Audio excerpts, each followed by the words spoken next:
Marvel Studios revealed what about Spider-Man and Daredevil? Let's talk about it.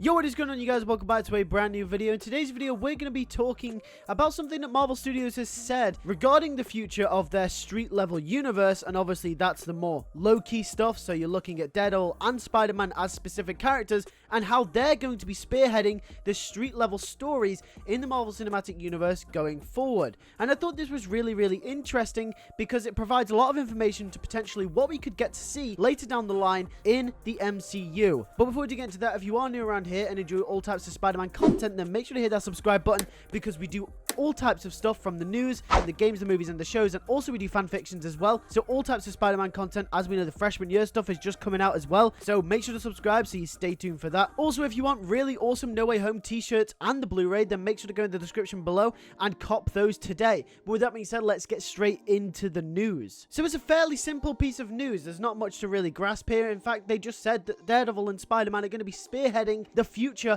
of the Marvel Cinematic Universe. But this goes a lot deeper than just they're going to be spearheading it. This comes with a lot of potential as well. I think one key element that we really need to look at here is they are pretty much confirming to us that Spider-Man is here to stay. Obviously, as we do know, Spider-Man, the movie rights at least, are not owned by Marvel Studios. They are owned by Sony Pictures. And Sony Pictures, in an attempt to keep their rights to Spider-Man intact, decided to pair themselves with Disney and put Spider-Man in the Marvel Cinematic Universe. Obviously, as we do know, there's been instances in the past where there's been an innate risk of Spider-Man leaving the cinematic universe over rights deals between Marvel and Sony. Obviously, everything's fine now and everything worked out. No Way Home eventually came out, and Tom Holland does in fact have one more movie left on his contract in a Marvel Studios solo produced movie. That'll be your Avengers movies, that'll be your Civil War movies, etc.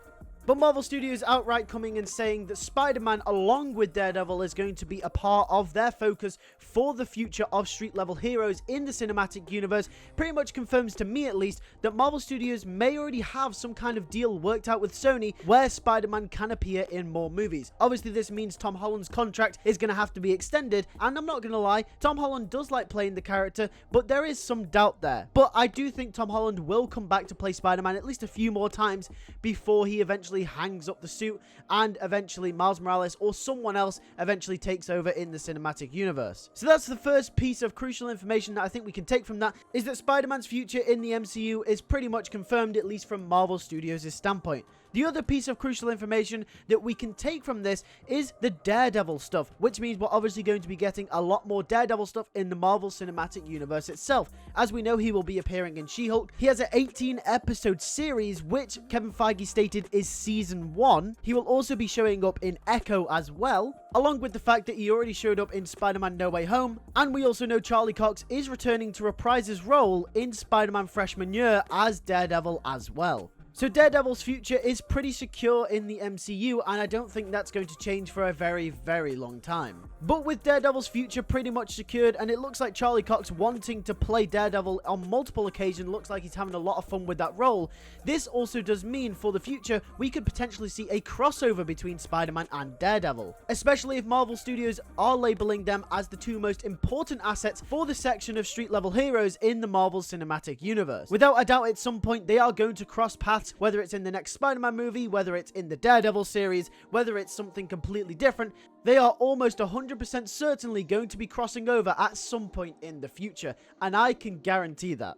Personally, with the way that No Way Home ended and the way that Spider-Man seems to be going in the MCU at the moment, it seems like the best opportunity for Daredevil to cross over with Spider-Man is in fact in MCU Spider-Man 4, which is where everyone originally thought Daredevil was going to first cross over with Spider-Man in the cinematic universe. It's also been rumored for a long time that Kingpin could be a potential villain of Spider-Man 4 as well, meaning that there's another reason for Daredevil to show his face in the next Spider-Man trilogy. So yeah, Marvel Studios coming outright and saying this is very exciting news, at least to me, and I can't wait to see what they do with both Spider-Man and Daredevil in the future of the MCU. But with that being said, I want to know what you guys think in the comment section down below. Do you think this means Spider-Man's future is pretty much secured in the MCU for the foreseeable future? Do you think we're going to be getting a lot more than we're already getting of the Daredevil stuff? And also, do you think that Spider-Man could potentially be crossing over with Daredevil at some point within the near future in the MCU, considering they were labeled as the two most crucial assets to the street level cinematic cinematic universe. Also, I just want to remind you that in the description down below, we do have links to No Way Home t-shirts and No Way Home Blu-rays that you can go and pick up now. They're really awesome. I highly recommend. Also, if you are new to the channel, I recommend you subscribe because we post all types of Spider-Man content so you can keep up to date with all the Spider-Man news that comes out and the fan fictions that we post on Spider-Man as well. I try to pump out content every single week, almost daily for you guys, so make sure you're subscribed for all the latest news. And also make sure to hit the bell so you don't miss another video as soon as it gets out and you can be in the loop as soon as a piece of news drops. With that being said, thank you guys for watching. I'll see you guys in the next video. Take care and peace.